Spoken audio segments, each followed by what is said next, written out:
അതിർത്തിയിൽ സംഘർഷം തുടരുന്നതിനിടെ അസാധാരണ വാർത്താ സമ്മേളനം വിളിച്ച് രാജ്യത്തെ 3 സൈനിക മേധാവികൾ. വൈകിട്ട് 5 മണിക്കാണ് സംയുക്ത വാർത്താ സമ്മേളനം. അതിർത്തിയിൽ ഇന്ന് വീണ്ടും പാകിസ്ഥാൻ ഇന്ത്യൻ സൈനിക ക്യാമ്പുകൾക്ക് നേരെ ആക്രമണം നടത്തുകയും ചെയ്തിരിക്കുന്നു. ഇന്നലെ പാകിസ്ഥാൻ ആക്രമിക്കാൻ ലക്ഷ്യമിട്ടത് ഇന്ത്യൻ സൈനിക കേന്ദ്രങ്ങളെയാണെന്ന് വിദേശകാര്യ മന്ത്രാലയ വൃത്തങ്ങൾ വ്യക്തമാക്കി. പ്രശ്നം പരിഹാരത്തിന് പാക് പ്രധാനമന്ത്രി ഇമ്രാൻഖാൻ പ്രധാനമന്ത്രി നരേന്ദ്രമോദിയെ ഫോണിൽ വിളിച്ചേക്കും. വിശദാംശങ്ങളുമായി ദില്ലിയിൽ നിന്ന് എം ഉണ്ണികൃഷ്ണൻ ചേരുന്നു. ഉണ്ണി, കര, നാവിക, വ്യോമ സേന മേധാവികൾ വാർത്താ സമ്മേളനം വിളിച്ചിരിക്കുന്നു. 5 മണിക്ക് നിർണായകമായ തീരുമാനത്തിലേക്ക് രാജ്യം കടക്കുന്നു. ആ തീരുമാനം അറിയിക്കാനുള്ള വാർത്താ സമ്മേളനമാണ് എന്നാണോ വിലയിരുത്തേണ്ടത്? പ്രധാനമായും എന്തെല്ലാം കൂടിയാലോചനകളും ചർച്ചകളുമാണ് ദില്ലിയിൽ നടക്കുന്നത് ഇപ്പോൾ?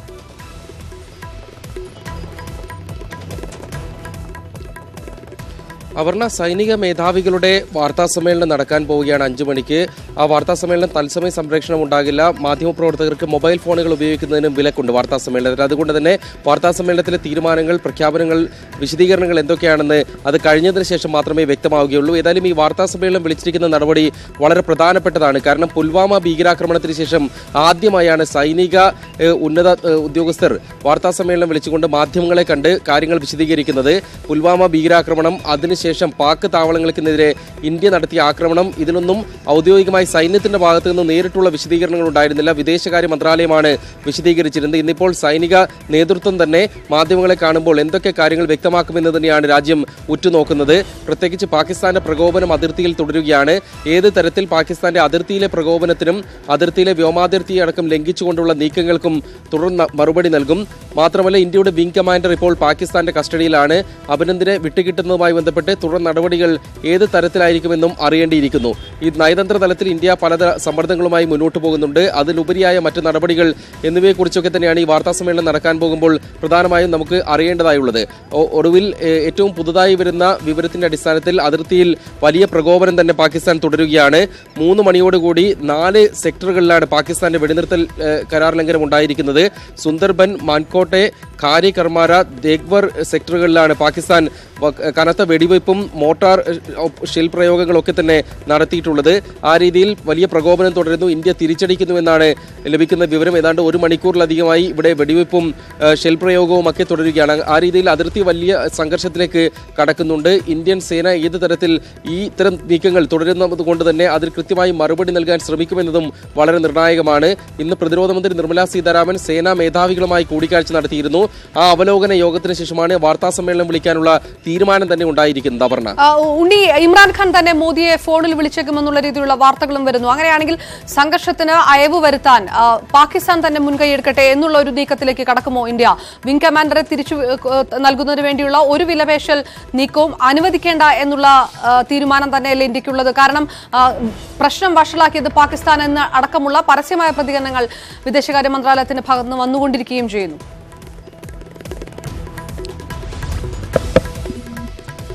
അപർണ, അതാണ് വിദേശകാര്യ മന്ത്രാലയം ഇന്ന് വളരെ കൃത്യമായി ഇന്ത്യയുടെ നിലപാട് പറഞ്ഞിരിക്കുന്നു. സേനാ മേധാവികളുടെ ഈ വാർത്താ സമ്മേളനം നടക്കുന്നതിന് മുമ്പ് വിദേശകാര്യ മന്ത്രാലയത്തിലെ ഉന്നത ഉദ്യോഗസ്ഥർ തന്നെ മാധ്യമങ്ങൾക്ക് നൽകിയിരിക്കുന്ന സൂചനകൾ പ്രകാരം ഇന്ത്യ യാതൊരു വിട്ടുവീഴ്ചയ്ക്കും തയ്യാറല്ല എന്നാണ് പറയുന്നത്.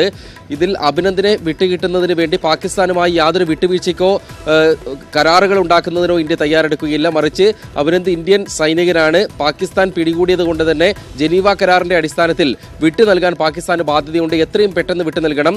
സ്ഥാനപതി കാര്യാലയം വഴി ബന്ധപ്പെട്ടുകൊണ്ട് സൈനികരെ ബന്ധപ്പെട്ട് ആശയവിനിമയം നടത്താൻ ഇന്ത്യ ശ്രമിക്കുകയില്ല. അത്തരത്തിലുള്ള ആവശ്യങ്ങളിലേക്കൊന്നും കടക്കാതെ എത്രയും വേഗം അഭിനന്ദനെ വിട്ടു നൽകൂ എന്ന ആവശ്യമാണ് ഇന്ത്യ ഉന്നയിക്കുന്നത്. കാണ്ഡഹാറിലേതിന് പോലെ വലിയ സമ്മർദ്ദത്തിനും കരാറിനുമൊക്കെയാണ് പാകിസ്ഥാൻ ശ്രമിക്കുന്നത്. അങ്ങനെ അഭിനന്ദനെ ഒരു കാർഡായി ഉപയോഗിച്ചുകൊണ്ടുള്ള കളി പാകിസ്ഥാൻ കളിക്കുകയാണെങ്കിൽ ആ തെറ്റിദ്ധാരണ ഇല്ലാതാക്കുമെന്നാണ് ഇന്ത്യൻ വിദേശകാര്യ മന്ത്രാലയ വൃത്തങ്ങൾ പറയുന്നത്. അതോടൊപ്പം തന്നെ കൂട്ടിച്ചേർക്കുന്ന ഒരു കാര്യം, പ്രകോപനം ഉണ്ടാക്കിയതും സ്ഥിതിഗതികൾ വഷളാക്കിയതും ഇന്ത്യയല്ല, പാകിസ്ഥാനാണ്. കാരണം ഇന്ത്യ രഹസ്യാന്വേഷണ വിവരത്തിന്റെ അടിസ്ഥാനത്തിൽ ഭീകര താവളങ്ങൾക്കെതിരെ ആക്രമണം നടത്തി. എന്നാൽ പാകിസ്ഥാൻ അതിന് മറുപടി നൽകിയത് അതിർത്തി കടന്നുകൊണ്ട് വ്യോമാക്രമണം നടത്തി ഇന്ത്യൻ സൈനിക കേന്ദ്രങ്ങളെ ലക്ഷ്യമിട്ടുകൊണ്ടാണ്. ഇന്നലെ രാവിലെ 10 മണിയോടെ 20 വിമാനങ്ങൾ അതിർത്തിയെ ലക്ഷ്യമാക്കി നീങ്ങുകയായിരുന്നു. ഇന്ത്യ ചെറുത്തു നിന്നുകൊണ്ട് പാകിസ്ഥാന്റെ ഒരു വിമാനത്തെ വെടിവെച്ചിട്ടു എന്നാണ് ഇന്ത്യ ഇക്കാര്യത്തിൽ നൽകുന്ന വിശദീകരണം. അതുകൊണ്ട് തന്നെ പാകിസ്ഥാന് ധാർമ്മികമായ ഒരു ഉന്നത സ്ഥാനവും അവകാശപ്പെടാൻ കഴിയുകയില്ല. പാക് പ്രധാനമന്ത്രി ഇമ്രാൻഖാൻ തന്നെ ചർച്ചയ്ക്കായി ഇന്ത്യയെ ക്ഷണിക്കുന്നത് ഇന്ത്യയുടെ ഒരു സൈനികനെ കസ്റ്റഡിയിലാക്കിയതിനു ശേഷം ഇന്ത്യയെ അതിർത്തി കടന്ന് ആക്രമിക്കാൻ ശ്രമിച്ചതിന് ശേഷമാണ് തന്നെയാണ്. അതുകൊണ്ട് തന്നെ ഇത്തരത്തിലുള്ള ചർച്ചാ വാഗ്ദാനങ്ങൾ ഇപ്പോൾ നടക്കുകയില്ല. മാത്രമല്ല ജെയ്ഷെ മുഹമ്മദിനെതിരെ കർശന നടപടിയെടുക്കണമെന്ന് ആവശ്യപ്പെട്ടുകൊണ്ടുള്ള രേഖകളും പ്രമാണങ്ങളും ഇന്നലെ തന്നെ ഇന്ത്യ പാകിസ്ഥാന് കൈമാറിയിരുന്നു. അതിൽ പ്രത്യക്ഷത്തിൽ ബോധ്യപ്പെടുന്ന തെളിവുകൾ പ്രകാരമുള്ള നടപടികൾ സ്വീകരിക്കുകയാണെങ്കിൽ മാത്രമേ ചർച്ചയ്ക്ക് തയ്യാറാകാൻ കഴിയൂ എന്നാണ് ഇന്ത്യ വ്യക്തമാക്കുന്നത്. അതായത് ആ ആവശ്യത്തിൽ തന്നെ ഉറച്ചു നിൽക്കാൻ ഇന്ത്യക്ക് കഴിയും. കാരണം ലോകരാഷ്ട്രങ്ങൾ ഇന്ത്യക്കൊപ്പം ഉണ്ട് ആ വിഷയത്തിനകത്ത്. അമേരിക്ക വ്യക്തമായ രീതിയിൽ ജെയ്ഷെ തലവനെതിരെ നടപടിയെടുക്കണമെന്ന് ആവശ്യപ്പെട്ടിരിക്കുന്നു. സുഷമ സ്വരാജ് പാകിസ്ഥാന്റെ ആവശ്യം തള്ളിക്കൊണ്ടാണ് ഇസ്ലാമിക് രാഷ്ട്ര ഉച്ചകോടിയിൽ പങ്കെടുക്കാൻ UAE-യിലേക്ക് പോയിരിക്കുന്നത്. നയതന്ത്ര തലത്തിൽ ലോകരാഷ്ട്രങ്ങളുടെ ഇടപെടൽ എത്രത്തോളം ഫലപ്രദമാക്കാൻ കഴിയുമെന്നുള്ള വിലയിരുത്തലാണ് ഇപ്പോൾ സർക്കാരിന്റെ ഭാഗത്തു നിന്ന് കേന്ദ്ര വൃത്തങ്ങളുടെ ഭാഗത്തു നിന്നുണ്ടാകുന്നത്.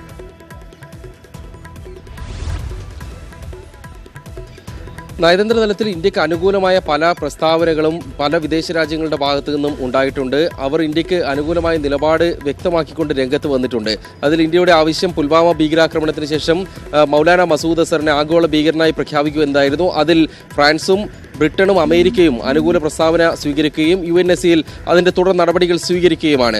അത് ആവശ്യം അവിടെ നിൽക്കുന്നു. മാത്രമല്ല പാകിസ്ഥാനെ ഒറ്റപ്പെടുത്തുന്നതിനായി ഉള്ള ശ്രമങ്ങളും മറ്റ് രാജ്യങ്ങളുടെ പിന്തുണ അക്കാര്യത്തിലും ഉണ്ടാകുമെന്നൊരു കണക്കുകൂട്ടൽ തന്നെയാണ് ഇന്ത്യക്കുള്ളത്. ഭീകരവാദത്തെ പാകിസ്ഥാൻ പ്രോത്സാഹിപ്പിക്കുന്നത് അവസാനിപ്പിക്കണമെന്ന് എല്ലാ രാഷ്ട്രങ്ങളും ആവശ്യപ്പെട്ടിട്ടുണ്ട്. ചൈനയുടെ നിലപാട് മാത്രമാണ് അല്പം വിഭിന്നമായിട്ടുള്ളത്. ചൈന ചെറിയ തോതിൽ മാത്രമല്ല പ്രത്യക്ഷത്തിൽ തന്നെ പലപ്പോഴും പാകിസ്ഥാനെ പിന്തുണയ്ക്കുന്ന നിലപാട് സ്വീകരിക്കുകയും ചെയ്യുന്നുണ്ട്. എങ്കിൽ കൂടിയും അതിനെയൊക്കെ മറികടന്നുകൊണ്ട് ആഗോള പിന്തുണയോടുകൂടി പാകിസ്ഥാനെതിരായ നയതന്ത്ര സമ്മർദ്ദവുമായി മുന്നോട്ട് പോകാൻ കഴിയുമെന്ന് തന്നെയാണ് ഇന്ത്യ പ്രതീക്ഷിക്കുന്നത്. അതുകൊണ്ട് തന്നെയാണ് യാതൊരു ചർച്ചയ്ക്കും ഉടമ്പടിക്കും തയ്യാറല്ല, അഭിനന്ദനെ വിട്ടുകിട്ടുന്ന കാര്യത്തിൽ പോലും എന്നാണ് ഇന്ത്യ പറയുന്നത്. കാരണം അങ്ങനെ ഒരു സമ്മർദ്ദം ഇതിനകം തന്നെ പാകിസ്ഥാന് മേൽ വന്നിട്ടുണ്ട്. പാകിസ്ഥാൻ ഇപ്പോൾ പറയുന്നത് 1-2 ദിവസത്തിനകം ഇക്കാര്യത്തിൽ തീരുമാനമുണ്ടാകും.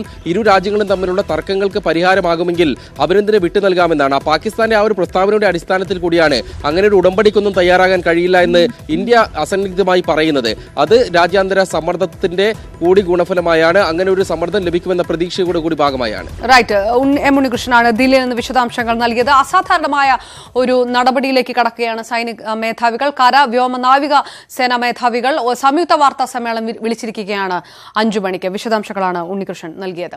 വിംഗ് കമാൻഡർ അഭിനന്ദൻ വർദ്ധമാനെ മോചിപ്പിക്കാൻ സർവ്വസന്നാഹങ്ങളുമായി ഇന്ത്യയെ അസ്ഥിരപ്പെടുത്താനുള്ള പാകിസ്ഥാന്റെ നീക്കങ്ങൾ അനുവദിക്കില്ലെന്ന് പ്രധാനമന്ത്രി നരേന്ദ്രമോദി പറഞ്ഞു. സേനാ മേധാവികളുമായി പ്രധാനമന്ത്രിയും പ്രതിരോധ മന്ത്രിയും ഇന്നും കൂടിക്കാഴ്ച നടത്തി. പ്രതിരോധ മന്ത്രി നാളെ കശ്മീർ സന്ദർശിക്കും. വെടിനിർത്തൽ കരാർ ലംഘിച്ച് അതിർത്തിയിൽ പാകിസ്ഥാൻ പ്രകോപനം തുടരുകയുമാണ്. പൂഞ്ച് മേഖലയിൽ 2 തവണ ഇന്ത്യ പാക് സൈനികർ ഇന്ന് പരസ്പരം വെടിയുതിർത്തു. വിംഗ് കമാൻഡർ അഭിനന്ദൻ വർത്തമാനെ മോചിപ്പിക്കാനുള്ള ശ്രമം തുടരുന്നതിനിടെ രൂക്ഷ ഭാഷയിലാണ് പ്രധാനമന്ത്രി പാകിസ്ഥാനെ വിമർശിച്ചത്. രാജ്യസുരക്ഷ ഉറപ്പാക്കാനുള്ള നടപടികളിൽ നിന്ന് പിന്നോട്ടു പോകില്ല. രാജ്യത്തെ ഭിന്നിപ്പിക്കാനുള്ള പാകിസ്ഥാന്റെ നീക്കം എന്ത് വില കൊടുത്തും നേരിടും. जब दुश्मन भारत को अस्थिर करने की साजिश करता है, जब आतंकी हमला करता है, उनके इस मकसद के सामने हर भारतीय को दीवार बनकर के चट्टान बनकर के खड़ा होना है. ഇന്ത്യയെ അസ്ഥിരപ്പെടുത്താനാണ് പാകിസ്ഥാൻ ശ്രമിക്കുന്നത് എന്ന് പ്രധാനമന്ത്രി പറഞ്ഞു. പ്രധാനമന്ത്രി 3 സൈനിക മേധാവികളുമായും ഇന്നും ചർച്ച നടത്തി. 24 മണിക്കൂറിനിടെ പ്രധാനമന്ത്രി 3-ാം തവണയാണ് സൈനിക മേധാവികളെ കണ്ടത്. പ്രതിരോധ മന്ത്രി നിർമ്മല സീതാരാമനും സൈനിക മേധാവികളെ കണ്ടു. പ്രതിരോധ മന്ത്രി നാളെ കശ്മീർ സന്ദർശിക്കും. പൂഞ്ച് മേഖലയിൽ രാവിലെ 6 മണിക്ക് ആരംഭിച്ച ഏറ്റുമുട്ടൽ 1 മണിക്കൂർ നീണ്ടുനിന്നു. പാകിസ്ഥാൻ ഭാഗത്ത് നിന്ന് വെടിവെപ്പ് ആരംഭിച്ചതോടെ ഇന്ത്യ തിരിച്ചടിക്കുകയായിരുന്നു. ഉച്ചയോടെ വീണ്ടും വെടിവെപ്പ് ഉണ്ടായി. ഇന്ത്യ വെടിവെച്ചിട്ട പാക് വിമാനത്തിന്റെ ചിത്രങ്ങൾ പുറത്തുവന്നു. F-16 വിമാനത്തിന്റെ ചിത്രങ്ങളാണ് പുറത്തുവന്നത്. തകർന്ന ഇന്ത്യൻ വിമാനത്തിന്റെ ചിത്രം എന്ന പേരിൽ പാകിസ്ഥാൻ ഇത് പ്രചരിപ്പിച്ചിരുന്നു. സംജോത എക്സ്പ്രസിന്റെ സർവീസ് പാകിസ്ഥാൻ നിർത്തിവെച്ചു. ഇതോടെ ഇന്ത്യയിലേക്ക് യാത്ര ചെയ്യേണ്ടിയിരുന്ന 16 പേർ ലഹോറിൽ കുടുങ്ങി. ഡൽഹിയിൽ നിന്ന് വാഗ അതിർത്തി വരെയുള്ള ഇന്ത്യയുടെ സർവീസ് തുടരുകയാണ്. കേന്ദ്രമന്ത്രിസഭയുടെ സുരക്ഷാ കാര്യങ്ങൾക്കുള്ള സമിതിയുടെ തീരുമാനത്തിനായാണ് രാജ്യം കാതോർക്കുന്നത്. ലോകരാജ്യങ്ങളുടെ പിന്തുണയാർജിക്കാൻ ഇന്ത്യക്ക് കഴിഞ്ഞു. അത് പാകിസ്ഥാന് മേലുള്ള സമ്മർദ്ദമാക്കി മാറ്റാനാകും ശ്രമം. ഡൽഹിയിൽ നിന്നും ക്യാമറമാൻ ബിനു ബേസിലിനൊപ്പം M Unnikrishnan, news 18. India Pak അതിർത്തിയിൽ നിന്ന് ശുഭകരമായ വാർത്ത പ്രതീക്ഷിക്കാമെന്ന് അമേരിക്കൻ പ്രസിഡന്റ് ഡൊണാൾഡ് ട്രംപ്. സമാധാനത്തിനാണ് അമേരിക്ക മുൻതൂക്കം നൽകുന്നതെന്നും ട്രംപ് പ്രതികരിച്ചു. ഭീകര സംഘടനയായ ജെയ്ഷെ മുഹമ്മദിനെ വിലക്കണമെന്നും ഭീകരപ്രവർത്തനത്തിനെതിരെ കർശന നടപടി സ്വീകരിക്കാൻ പാകിസ്ഥാൻ തയ്യാറാകണമെന്നും ആവശ്യപ്പെട്ട് വിവിധ ലോകരാഷ്ട്രങ്ങളും രംഗത്തെത്തി.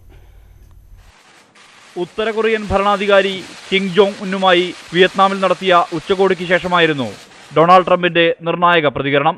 ഇന്ത്യ പാക് അതിർത്തിയിൽ നിന്നും ശുഭവാർത്ത പ്രതീക്ഷിക്കാം. അമേരിക്ക മുൻതൂക്കം നൽകുന്നത് സമാധാനത്തിനാണ്. Attractive news from Pakistan and India. They've been going at it and we've been involved in trying to have them stop, and we have some reasonably decent news. I think hopefully that's going to be coming to an end. It's been going ഭീകര സംഘടനയായ ജെയ്ഷെ മുഹമ്മദിനും തലവൻ മസൂദ് അസറിനുമെതിരെ കനത്ത രാജ്യാന്തര സമ്മർദ്ദമാണ് ഇന്നുയർന്നത്. സംഘടനയെ വിലക്കണമെന്നും തലവൻ മസൂദ് അസറിനെ ആഗോള ഭീകരനായി പ്രഖ്യാപിക്കണമെന്നും ബ്രിട്ടൻ, ഫ്രാൻസ്, അമേരിക്ക എന്നീ രാജ്യങ്ങൾ ആവശ്യപ്പെട്ടു. ഇക്കാര്യത്തിൽ 10 ദിവസത്തിനകം ഐക്യരാഷ്ട്രസഭയുടെ സുരക്ഷാ കൗൺസിൽ തീരുമാനമെടുക്കും.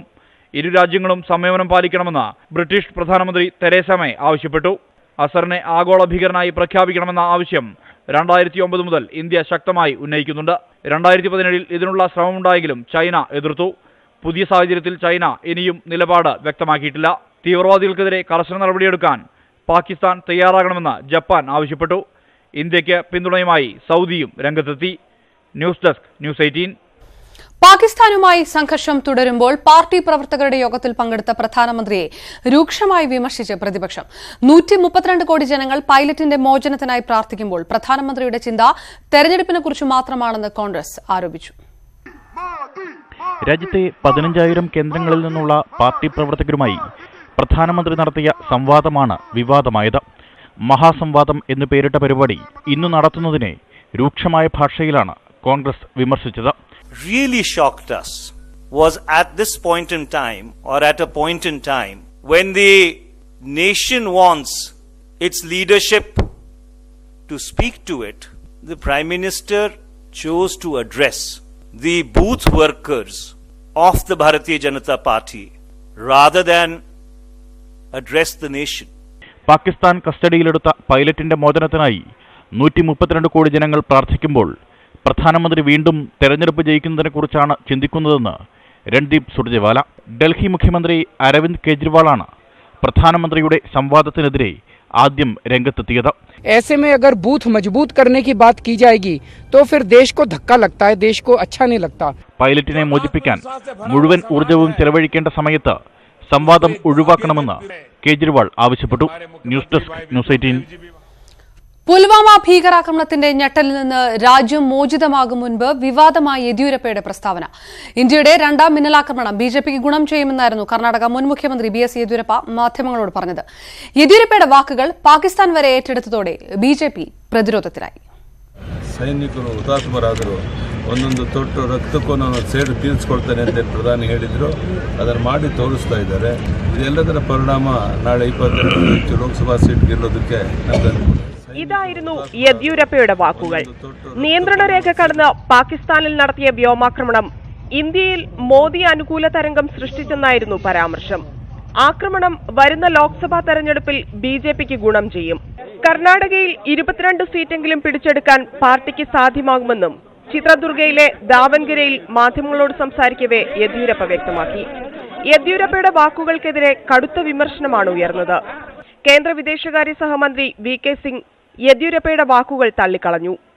ഇത്തരം പ്രസ്താവനകൾ നടത്തരുതെന്ന് അപേക്ഷിക്കുകയാണെന്നും VK സിംഗ് ട്വീറ്റ് ചെയ്തു. യുദ്ധത്തെ രാഷ്ട്രീയവൽക്കരിക്കുകയാണെന്നതിന് ഇതിൽ കൂടുതൽ ചോദ്യം വേണോ എന്ന് ചൂണ്ടിക്കാട്ടി കോൺഗ്രസ് വക്താവ് രൺദീപ് സുർജേവാലയും രംഗത്തെത്തി. പാക് പ്രധാനമന്ത്രി ഇമ്രാൻഖാന്റെ പാർട്ടിയായ പാകിസ്ഥാൻ തെഹ്രീക്ക് ഇൻസാഫും യെദ്യൂരപ്പയുടെ പ്രസ്താവന ഏറ്റുപിടിച്ചിട്ടുണ്ട്. ഇന്ത്യയുടെ ആക്രമണം ബിജെപിക്ക് തെരഞ്ഞെടുപ്പിൽ ജയിക്കാനാണെന്നായിരുന്നു വിമർശനം. പരാമർശം വിവാദമായതോടെ യെദ്യൂരപ്പ നിലപാട് മാറ്റി. വാക്കുകൾ വളച്ചൊടിച്ചെന്നാണ് വിശദീകരണം. News desk, news 18. ഇസ്ലാമിക രാജ്യങ്ങളുടെ ആഗോള കൂട്ടായ്മയുടെ സമ്മേളനത്തിൽ പങ്കെടുക്കാൻ വിദേശകാര്യമന്ത്രി സുഷമ സ്വരാജ് ഇന്ന് UAE-യിൽ. സുഷമ സ്വരാജിനെ വിശിഷ്ടാതിഥിയായി ക്ഷണിച്ചതിൽ പ്രതിഷേധിച്ച് പാകിസ്ഥാൻ സമ്മേളനത്തിൽ നിന്ന് പിന്മാറിയിരുന്നു. സുഷമയെ ക്ഷണിച്ച തീരുമാനം റദ്ദാക്കണമെന്ന പാകിസ്ഥാന്റെ ആവശ്യം UAE തള്ളി. നാളെ അബുദാബിയിലാണ് സമ്മേളനം ആരംഭിക്കുക. ഡൊണാൾഡ് ട്രംപും കിം ജോങ് ഉന്നും തമ്മിലുള്ള 2ാം ഉച്ചകോടി പരാജയപ്പെട്ടു. ആണവ നിരായുധീകരണം ഉൾപ്പെടെയുള്ള സുപ്രധാന വിഷയങ്ങളിൽ ഇരു രാജ്യങ്ങളും ധാരണയിലെത്തിയില്ല. ചർച്ച പരാജയപ്പെട്ടെന്ന് വൈറ്റ് ഹൌസ് സ്ഥിരീകരിച്ചു. ഉത്തര കൊറിയയുടെ ആണവ നിരായുധീകരണം, ദക്ഷിണ കൊറിയയുമായുള്ള സംഘർഷം അവസാനിപ്പിക്കൽ എന്നിവയിൽ ആശാവഹമായ ഇടപെടലുണ്ടാകുമെന്ന പ്രതീക്ഷയായിരുന്നു വിയറ്റ്നാമിലെ Donald Trump Kim Jong Un ഉച്ചകോടിയിലുണ്ടായിരുന്നത്. എന്നാൽ സുപ്രധാന വിഷയങ്ങളിൽ ധാരണയായില്ലെന്നാണ് വൈറ്റ് ഹൌസിന്റെ സ്ഥിരീകരണം. ഉച്ചകോടിയിലെ രണ്ടാം ദിവസത്തെ ചർച്ചയിൽ ആണവ നിരായുധീകരണം സംബന്ധിച്ച് അനുകൂലമായ പ്രതികരണം കിം ജോങ് ഉന്നിൽ നിന്നും ഉയർന്നിരുന്നു. ആണവ നിരായുധീകരണത്തിന് സന്നദ്ധനല്ലെങ്കിൽ ഉച്ചകോടിയിൽ പങ്കെടുക്കില്ലെന്നായിരുന്നു ഉന്നിന്റെ പ്രതികരണം. കേട്ടതിൽ വെച്ച് ഏറ്റവും മികവുറ്റ ഉത്തരമാണ് ഉന്നിൽ നിന്നുണ്ടായതെന്ന് ഡൊണാൾഡ് ട്രംപും പ്രതികരിച്ചു. Pretty much all day with Kim Jong-un, who is he's quite a guy and quite a character, and I think our relationship is very strong. But at this time, we had some options, and at this time, we decided not to do any of the options. എന്നാൽ ഇതുവരെ സുപ്രധാന വിഷയങ്ങളിൽ കരാറിലെത്താനായില്ലെന്ന് White House press secretary Sarah Sanders അറിയിച്ചു. 8 മാസം മുൻപ് സിംഗപ്പൂരിൽ നടന്ന ആദ്യ ഉച്ചകോടിയിൽ ആണവ നിരായുധീകരണത്തിന് ധാരണയായെങ്കിലും നടപടികൾ മുന്നോട്ടു പോയിരുന്നില്ല. News desk, news 18. സംസ്ഥാനത്തെ സ്വാശ്രയ മെഡിക്കൽ കോളേജ് ഫീസ് ഘടന പുതുക്കി നിശ്ചയിക്കണമെന്ന് ഹൈക്കോടതി. 2 മാസത്തിനുള്ളിൽ ഫീസ് ഘടന നിശ്ചയിക്കണമെന്ന് ജസ്റ്റിസ് രാജേന്ദ്രബാബു കമ്മിറ്റിക്ക് കോടതി നിർദ്ദേശം നൽകി. അതുവരെ നിലവിലെ ഫീസ് തുടരാം. സ്വാശ്രയ മാനേജ്മെന്റുകൾ നൽകിയ ഹർജിയിലാണ് വിധിയെന്നിരിക്കെ ഫീസ് വർദ്ധിച്ചേക്കുമെന്ന ആശങ്കയാണ് ഉയരുന്നത്. MBBS വിദ്യാർത്ഥികളുടെ ഫീസ് വർദ്ധിപ്പിക്കണമെന്നാവശ്യപ്പെട്ട് സ്വാശ്രയ മെഡിക്കൽ മാനേജ്മെന്റുകൾ നൽകിയ ഹർജിയിലാണ് ഹൈക്കോടതി ഉത്തരവ്. ഫീസ് ഘടന നിശ്ചയിച്ച രാജേന്ദ്രബാബു കമ്മിറ്റിക്ക് കോറം തികഞ്ഞിരുന്നില്ലെന്ന മാനേജ്മെന്റ് വാദം ഡിവിഷൻ ബെഞ്ച് അംഗീകരിച്ചു. പൂർണ്ണ കോറത്തോടെ 2 മാസത്തിനുള്ളിൽ കമ്മിറ്റി വീണ്ടും ചേർന്ന് വരവ് ചെലവുകൾ വിലയിരുത്തി ഫീസ് ഘടന പുനർനിശ്ചയിക്കണം. അതുവരെ നിലവിലെ ഫീസ് തുടരുമെന്നും ഉത്തരവിൽ വ്യക്തമാക്കുന്നു. 2017-18 വർഷത്തിലെ ശരാശരി ഫീസ് 4.85 ലക്ഷവും 2018-19 5.65 ലക്ഷവുമാണ്. ഫീസ് റെഗുലേറ്ററി കമ്മിറ്റി വീണ്ടും ചേരുമ്പോൾ ഫീസ് കൂട്ടുകയോ കുറയ്ക്കുകയോ ചെയ്യണമെന്ന് വിധിയിൽ നിർദ്ദേശമില്ല. സ്വാശ്രയ മെഡിക്കൽ കോളേജുകളിലെ ഫീസ് നിശ്ചയിക്കാനുള്ള അധികാരം സ്ഥാപനങ്ങൾക്കാണെന്ന് വിധിയിൽ വ്യക്തമാക്കുന്നു. എന്നാൽ സ്ഥാപനങ്ങൾ നിശ്ചയിക്കുന്ന ഫീസ് ഘടന കമ്മിറ്റിക്ക് നിയന്ത്രിക്കാം. തലവരി പണം, ചൂഷണം എന്നിവ ഒഴിവാക്കണം. സ്ഥാപനങ്ങൾ കമ്മിറ്റിയുമായി സഹകരിക്കണമെന്നും വിധിയിൽ ആവശ്യപ്പെട്ടിട്ടുണ്ട്. ഫീസ് വർധനയാവശ്യപ്പെട്ട് 21 കോളേജുകളാണ് കോടതിയെ സമീപിച്ചത്. 11 മുതൽ 15 ലക്ഷം രൂപ വരെ ഫീസ് വർദ്ധിപ്പിക്കണമെന്നായിരുന്നു ആവശ്യം. 100-ലേറെ വിദ്യാർത്ഥികളും രക്ഷാകർത്താക്കളും ഹർജിയിൽ കക്ഷി ചേർന്നിരുന്നു. ന്യൂസ് 18 കൊച്ചി. ഹാരിസൺ ഉൾപ്പെടെ തർക്കം നിലനിൽക്കുന്ന തോട്ടമുടമകളിൽ നിന്നും ഭൂനികുതി വാങ്ങരുതെന്ന് ജില്ലാ കളക്ടർമാർക്ക് റവന്യൂ മന്ത്രിയുടെ നിർദ്ദേശം.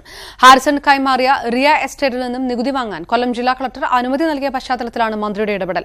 ഹൈക്കോടതി തോട്ടമുടമകൾക്ക് അനുകൂലമായ വിധി നൽകിയെങ്കിലും നികുതി വാങ്ങുന്ന കാര്യത്തിൽ സർക്കാർ ഇതുവരെ തീരുമാനമെടുത്തിട്ടില്ലെന്നും റവന്യൂ മന്ത്രി പ്രതികരിച്ചു. ഹാരിസൺ മലയാളം പ്ലാന്റേഷൻ കൈമാറിയ റിയ എസ്റ്റേറ്റിന്റെ 83 ഹെക്ടർ ഭൂമിയുടെ നികുതി അടയ്ക്കാൻ കൊല്ലം ജില്ലാ കളക്ടർ അനുമതി നൽകിയിരുന്നു. ഇത് വിവാദമായ പശ്ചാത്തലത്തിലാണ് റവന്യൂ മന്ത്രിയുടെ ഇടപെടൽ. നികുതി വാങ്ങുന്നത് സംബന്ധിച്ച് സർക്കാർ തീരുമാനമെടുത്തിട്ടില്ലെന്നും അതുവരെ മറ്റു നടപടി ഉണ്ടാകരുതെന്നും ജില്ലാ കളക്ടർമാർക്ക് റവന്യൂ മന്ത്രി ഇ ചന്ദ്രശേഖരൻ നിർദ്ദേശം നൽകി. കോടതിയിൽ കേസുമായി ബന്ധപ്പെട്ടു പോയ എല്ലാ തോട്ടങ്ങളുടെയും കാര്യത്തിൽ അവർക്ക് കോടതിയുടെ വിധി ഉള്ളത് നടപ്പാക്കുന്നതിനെ കുറിച്ച് ഗവൺമെന്റ് അതിന്റെ പരിശോധന നടത്തിക്കൊണ്ടിരിക്കുകയാണ്.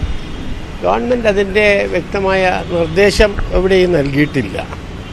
സർക്കാരിൻ്റെതായ ഒരു ഉത്തരവില്ലാതെ മറ്റ് നടപടികളുമായി മുന്നോട്ട് പോകരുതെന്ന് പറഞ്ഞിരിക്കുകയാണ്. കൊല്ലം, കോട്ടയം, പത്തനംതിട്ട, ഇടുക്കി കളക്ടർമാർക്കാണ് മന്ത്രിയുടെ നിർദ്ദേശം. ഉടമസ്ഥാവകാശം ഉറപ്പുവരുത്തിയ ശേഷം മാത്രമേ നികുതി സ്വീകരിക്കാവൂ എന്നാണ് സർക്കാരിന് ലഭിച്ച നിയമോപദേശം. കഴിഞ്ഞ മന്ത്രിസഭായോഗം ഈ വിഷയം ചർച്ച ചെയ്തെങ്കിലും അന്തിമ തീരുമാനമെടുത്തില്ല. ഇതിനിടയിലായിരുന്നു കൊല്ലം ജില്ലാ കളക്ടറുടെ വിവാദ നടപടി. ന്യൂസ് 18 തിരുവനന്തപുരം. ലോക്സഭാ തെരഞ്ഞെടുപ്പ് അടുത്തിരിക്കെ സംസ്ഥാന സർക്കാരിനെതിരെ സംയുക്ത പ്രക്ഷോഭത്തിന് ക്രൈസ്തവ സഭകൾ ഒരുമിക്കുന്നു. ചർച്ച് ആക്ട് ബിൽ പിൻവലിക്കാൻ ആവശ്യപ്പെട്ട് ക്രൈസ്തവ സഭകൾ സംയുക്ത സമ്മേളനം ചേർന്നു. സഭയുടെ സ്വത്തിന്മേൽ കൈകടത്താനുള്ള നിക്ഷിപ്ത താൽപര്യമാണ് സർക്കാർ നടത്തുന്നതെന്ന് ചങ്ങനാശ്ശേരി അതിരൂപത ആസ്ഥാനത്ത് നടന്ന യോഗം വിലയിരുത്തി. ശബരിമല വിഷയത്തിൽ NSS ഉൾപ്പെടെ ഹിന്ദു സാമുദായിക സംഘടനകൾ സർക്കാരുമായി ഇടഞ്ഞു നിൽക്കുന്നതിനിടെയാണ് ക്രൈസ്തവ സഭകളും പ്രക്ഷോഭത്തിനൊരുങ്ങുന്നത്. ജസ്റ്റിസ് KT തോമസ് അധ്യക്ഷനായ നിയമപരിഷ്കരണ സമിതി സമർപ്പിച്ച ചർച്ച് ആക്ട് കരട് ബില്ലാണ് സഭകളെ ചൊടിപ്പിച്ചത്.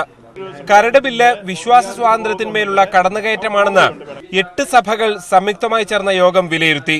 ബില്ല് പിൻവലിച്ചില്ലെങ്കിൽ ശക്തമായ പ്രക്ഷോഭം നേരിടേണ്ടി വരും. കത്തോലിക്ക സഭയ്ക്ക് പുറമെ ഓർത്തഡോക്സ്, യാക്കോബായ, മർത്തോമ, CSI സഭകളുടെ പ്രതിനിധികളും യോഗത്തിൽ പങ്കെടുത്തു. കേരള സഭയുടെ സ്വത്തുക്കൾ കൈകാര്യം ചെയ്യുന്നതിന് ഓരോ സഭയിലും നൂറ്റാണ്ടുകളായി നിലവിലുള്ള രീതിയെ മാറ്റിമറിച്ച് സഭാ സ്വത്തുക്കളെ സർക്കാർ നിയന്ത്രണത്തിന് കീഴിൽ കൊണ്ടുവരുവാനുള്ള നീക്കമാണ് പുതിയ ബില്ലിലൂടെ ലക്ഷ്യം വയ്ക്കുന്നത് എന്ന് കേരള ക്രൈസ്തവ സഭ ആശങ്കപ്പെടുന്നു. ചർച്ച് ആക്ട് നടപ്പാക്കാൻ സർക്കാർ ഉദ്ദേശിക്കുന്നില്ലെന്ന് CPM സംസ്ഥാന സെക്രട്ടറി കോടിയേരി ബാലകൃഷ്ണൻ പറഞ്ഞിരുന്നു. പക്ഷേ സഭകൾ ഇത് വിശ്വാസത്തിലെടുക്കുന്നില്ല. കരട് ബില്ല് പിൻവലിക്കാൻ തയ്യാറായില്ലെങ്കിൽ ലോക്സഭാ തെരഞ്ഞെടുപ്പ് കാലത്ത് സഭകളുടെ വെല്ലുവിളിയെ കൂടി LDFന് നേരിടേണ്ടി വരും. ബില്ല് പിൻവലിച്ചാൽ BJP ഉൾപ്പെടെയുള്ള രാഷ്ട്രീയ കക്ഷികൾ ഇത് ആയുധമാക്കും. ന്യൂസ് 18 കോട്ടയം. നാഷണൽ ഹെറാൾഡ് കേസിൽ കോൺഗ്രസിന് തിരിച്ചടി. കോൺഗ്രസിന്റെ മുഖപത്രമായ നാഷണൽ ഹെറാൾഡ് സ്ഥിതി ചെയ്യുന്ന ഡൽഹിയിലെ ഹെറാൾഡ് ഹൌസ് ഒഴിയണമെന്ന സിംഗിൾ ബെഞ്ച് വിധി ഡൽഹി ഹൈക്കോടതി ഡിവിഷൻ ബെഞ്ച് ശരിവച്ചു. സിംഗിൾ ബെഞ്ച് വിധിക്കെതിരെ അസോസിയേറ്റഡ് ജേർണൽസ് നൽകിയ അപ്പീൽ ഡിവിഷൻ ബെഞ്ച് തള്ളി. എന്നാൽ കെട്ടിടം ഒഴിയാനുള്ള സമയപരിധി വ്യക്തമാക്കിയിട്ടില്ല. അദാനി ഗ്രൂപ്പ് തിരുവനന്തപുരം വിമാനത്താവളം നടത്തിപ്പ് സ്വന്തമാക്കുന്നത് തെരഞ്ഞെടുപ്പ് പ്രചാരണ വിഷയമാക്കാൻ ഒരുങ്ങി ഇടതുമുന്നണി. വിമാനത്താവളം വിട്ടു നൽകുന്നതിൽ അഴിമതിയുണ്ടെന്ന പ്രചാരണം ഉയർത്തിക്കൊണ്ടുവരാനാണ് തീരുമാനം. ലേലത്തിൽ ഒന്നാമതെത്തിയ അദാനി ഗ്രൂപ്പിന് നടത്തിപ്പ് വിട്ടു നൽകിക്കൊണ്ടുള്ള പ്രഖ്യാപനം ഇന്നുണ്ടാകും. തിരുവനന്തപുരം വിമാനത്താവള നടത്തിപ്പ് സ്വന്തമാക്കാനുള്ള നീക്കത്തിൽ സാങ്കേതികമായി പരാജയപ്പെട്ടെങ്കിലും നിയമപരമായും രാഷ്ട്രീയപരമായും മുന്നോട്ടു പോകാനാണ് സർക്കാർ നീക്കം. അദാനിക്ക് വിമാനത്താവളം നടത്തിപ്പ് നൽകിയതിനെതിരെ ഇടതുമുന്നണി ശക്തമായ പ്രചരണ പരിപാടി ആരംഭിക്കുന്നു.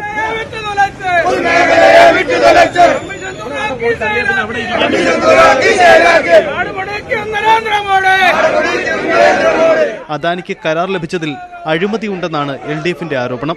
10,000 കോടി രൂപ സ്വന്തമായി എടുത്ത് ഒരു നയാ പൈസ തിരിച്ചടക്കാത്ത മുതലാളിക്ക് എന്തിനാണ് ഈ തിരുവനന്തപുരം എയർപോർട്ട് കൊടുത്തത് എന്ന് വിശദീകരിക്കാനുള്ള ബാധ്യതയാണ് കേന്ദ്ര ഗവൺമെന്റിനുള്ളത്. വിമാനത്താവളത്തിന് മുന്നിൽ ഇടതുമുന്നണി അനിശ്ചിതകാല നിരാഹാര സമരം ആരംഭിച്ചു. ഹൈക്കോടതിയിലൂടെയും കേന്ദ്ര സർക്കാർ നീക്കത്തെ ചോദ്യം ചെയ്യും. നടത്തിപ്പ് കൈമാറി പ്രഖ്യാപനമുണ്ടായാലും കോടതിയുടെ അന്തിമ തീരുമാനത്തിന് ഇത് വിധേയമായിരിക്കുമെന്ന ഹൈക്കോടതിയുടെ കഴിഞ്ഞ ദിവസത്തെ പരാമർശം സർക്കാരിന് പ്രതീക്ഷ നൽകുന്നുണ്ട്. ഇതിനിടെ ഫിനാൻഷ്യൽ ബിഡിൽ ഒന്നാമതെത്തിയ അദാനി ഗ്രൂപ്പിന് നടത്തിപ്പ് കൈമാറിക്കൊണ്ടുള്ള ഔദ്യോഗിക പ്രഖ്യാപനവും ഇന്നുണ്ടാകും. News 18 Thiruvananthapuram. Joy Alukkas foundation PG Chennaippara Divya ഹൃദയാശ്രമത്തിന് നിർമ്മിച്ചു നൽകിയ സ്നേഹഭവനത്തിന്റെ ഉദ്ഘാടനം അഡ്വക്കേറ്റ് കെ രാജൻ MLA നിർവഹിച്ചു. ആർച്ച് ബിഷപ്പ് മാർ ജേക്കബ് തുങ്കുഴി പുതിയ കെട്ടിടത്തിന്റെ ആശീർവാദ കർമ്മം നിർവഹിച്ചു. ജോയ് ആലുക്കാസ് സ്നേഹഭവൻ അന്തേവാസികൾക്കായി തുറന്നുകൊടുത്തു. ജോയ് ആലുക്കാസ് ഗ്രൂപ്പ് ചെയർമാൻ ജോയ് ആലുക്കാസ് ചടങ്ങിൽ പങ്കെടുത്തു. 12,000 സ്ക്വയർ ഫീറ്റ് വിസ്തീർണമുള്ള സ്നേഹഭവനം 2.5 കോടിയോളം രൂപ ചെലവഴിച്ചാണ് കാഴ്ച വൈകല്യമുള്ളവർക്ക് മറ്റുള്ളവരുടെ സഹായമില്ലാതെ നിത്യജീവിതവുമായി മുന്നോട്ടു പോകാൻ പരിശീലനവുമായി ചൈതന്യ കണ്ണാശുപത്രി. തിരുവനന്തപുരം നഗരത്തിലെ 12ഓളം സ്കൂളുകളിലെ വിദ്യാർത്ഥികൾക്കാണ് ചൈതന്യ ഐ ഫൗണ്ടേഷൻ ഇത് സംബന്ധിച്ച പരിശീലനം നൽകിയത്. കുട്ടികൾക്ക് ബോധവൽക്കരണം നൽകുന്നതിലൂടെ വീടുകളിലെ മുതിർന്നവരിലേക്കും സന്ദേശം എത്തിക്കാനാണ് ഐ ഫൗണ്ടേഷൻ ലക്ഷ്യമിടുന്നത്. വൈലോപ്പിള്ളി സംസ്കൃതി ഭവനിൽ നടന്ന പരിപാടിയിൽ നഗരത്തിലെ വിവിധ സ്കൂളുകളിൽ നിന്നുള്ള 70ഓളം കുട്ടികൾ പങ്കെടുത്തു.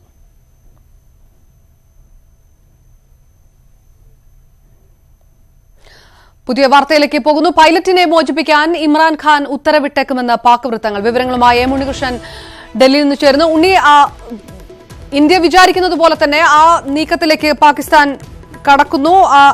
ഏറ്റവും പുതിയ വിവരങ്ങൾ എന്താണ് അത് സംബന്ധിച്ച് ലഭ്യമാകുന്നത്? പാക് വൃത്തങ്ങളിൽ നിന്ന് ലഭ്യമാകുന്ന സൂചന എന്താണെന്നാണ് മനസ്സിലാക്കാൻ കഴിയുന്നത് ഇപ്പോൾ? അപർണ, പൈലറ്റ് അഭിനന്ദൻ വർദ്ധമാനെ വിടുന്നതിനേക്കുള്ള നടപടികളിലേക്ക് പാകിസ്ഥാൻ കടക്കുന്നു എന്നത് സംബന്ധിച്ച സുപ്രധാന വിവരങ്ങളാണ് ഇപ്പോൾ പുറത്തു വരുന്നത്. അതുമായി ബന്ധപ്പെട്ട് പാക് പ്രധാനമന്ത്രി ഇമ്രാൻഖാൻ പ്രധാനമന്ത്രി നരേന്ദ്രമോദിയുമായി അല്പസമയത്തിനകം തന്നെ ടെലിഫോണിൽ സംസാരിക്കും. അങ്ങനെ ഒരു സംസാരത്തിന് പാക് പ്രധാനമന്ത്രിയുടെ ഓഫീസ് ഇന്ത്യൻ പ്രധാനമന്ത്രിയുടെ ഓഫീസുമായി സംസാരിച്ചിട്ടുണ്ട്. അല്പസമയത്തിനകം തന്നെ രണ്ട് പ്രധാനമന്ത്രിമാർ തമ്മിലുള്ള ആശയവിനിമയം നടക്കുമെന്നാണ് ലഭിക്കുന്ന സൂചന. ആ ആശയവിനിമയത്തിൽ ഇമ്രാൻഖാൻ ഇന്ത്യൻ സൈനികനെ വിടുന്ന കാര്യത്തിലുള്ള തീരുമാനം അറിയിക്കുമെന്നാണ് പ്രതീക്ഷിക്കപ്പെടുന്നത്. ഏതായാലും പാകിസ്ഥാൻ ഇക്കാര്യത്തിൽ ഒരു വിട്ടുവീഴ്ചയ്ക്ക് തയ്യാറാകുന്നു എന്ന് തന്നെ വേണം മനസ്സിലാക്കാൻ. പാകിസ്ഥാൻ കഴിഞ്ഞ ദിവസമാണ് അഭിനന്ദൻ വർദ്ധമാനെ ഇന്ത്യൻ വിംഗ് കമാൻഡറെ കസ്റ്റഡിയിൽ എടുത്തിരുന്നത്. അതിനുശേഷം ഇന്ത്യ ഔദ്യോഗികമായി തന്നെ അഭിനന്ദനെ വിട്ടു നൽകണമെന്ന ആവശ്യം ഉന്നയിച്ചു. എത്രയും പെട്ടെന്ന് വിട്ടു നൽകണം, യാതൊരു വിട്ടുവീഴ്ചയ്ക്കോ കരാറിനോ തയ്യാറല്ല എന്നാണ് ഇന്ത്യ വളരെ ശക്തമായി തന്നെ അറിയിച്ചിരുന്ന കാര്യം. അതിന് പിന്നാലെ ഇപ്പോൾ പാകിസ്ഥാൻ ഇന്ത്യൻ വിംഗ് കമാൻഡറെ വിട്ടു നൽകാൻ തയ്യാറായേക്കുമെന്ന റിപ്പോർട്ടുകളാണ് പുറത്തു വരുന്നത്. പാകിസ്ഥാൻ നേരത്തെ പറഞ്ഞിരുന്നത് ഒരു ദിവസത്തിനോ ശേഷം 1-2 ദിവസത്തിന് ശേഷം ഇക്കാര്യത്തിൽ തീരുമാനം ഉണ്ടാകുമെന്നായിരുന്നു.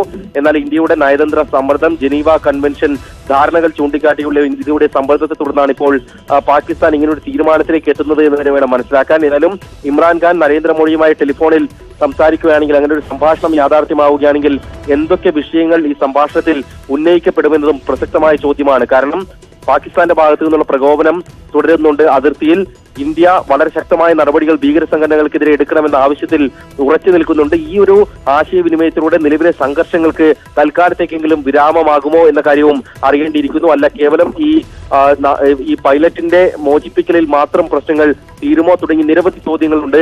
അതേസമയം പാകിസ്ഥാൻ ഈ ഒരു കാര്യത്തിൽ കൃത്യമായി ഔദ്യോഗിക നിലപാട് അറിയിച്ചതിനു ശേഷം ഇന്ത്യ അക്കാര്യത്തിൽ കൂടുതൽ പ്രതികരണങ്ങൾ നടത്തിയേക്കും. റൈറ്റ്, പൈലറ്റിനെ പാകിസ്ഥാൻ മോചിപ്പിച്ചേക്കും. അല്പസമയത്തിനകം ഇമ്രാൻഖാൻ ഉത്തരവ് ഇട്ടേക്കുമെന്നുള്ള സൂചനകളാണ് ലഭിക്കുന്നത്. ഇമ്രാൻഖാൻ നരേന്ദ്രമോദിയെ ഫോണിൽ വിളിച്ചേക്കുമെന്നും എം ഉണ്ണികൃഷ്ണൻ ദില്ലിയിൽ നിന്ന് റിപ്പോർട്ട് ചെയ്തു.